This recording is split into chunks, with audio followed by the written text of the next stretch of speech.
2-in-1 portable lamp with UPS. 2-in-1 po siya dahil meron siyang UPS or uninterruptible power supply with portable lamp. Yung portable lamp po natin yan with dimmer, Sa hotel lang po tayo nakakakita ng ganito, Pwedeng lakasan o pwedeng hinaan. Lakasan, hinaan, lakas, hinaan.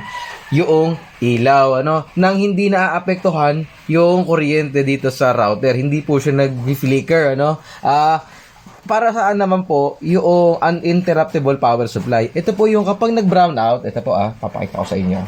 Ito po yung kapag nag-brown out, ito po yung yung charger natin, adapter sa modem. Kapag nag-brown, halimbawa tanggalin natin yun.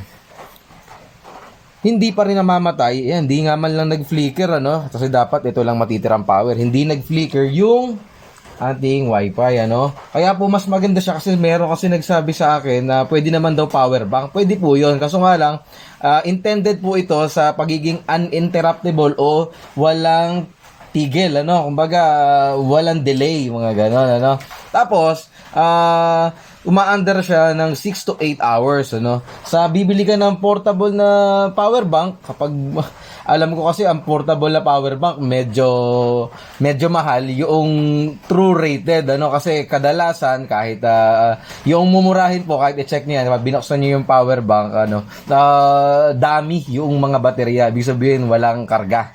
Okay, saksak ulit natin, Ayan para alam niyo yung totoong nagcha-charge. Naka-green siya kapag walang charge, Pero kapag sinaksak natin siya, yun, nagre-red po, di ba?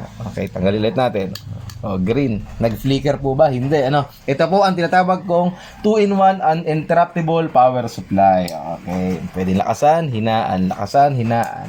Only po yan sa aming page na Kadyo Technologies, Kapag bumili po kayo ng UPS, mapapamahal po kayo doon, worth 1,500, 2,000 o 3,000, Tapos, kapag bumili ka pa ng another lamp, ibang presyo pa po yun. Ito for only 950 pesos.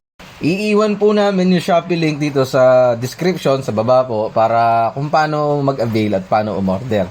Maraming salamat po. Sana suportahan natin tong clean energy dahil baterya lang siya, renewable energy at gawang Pinoy. Maraming salamat po. Thank you.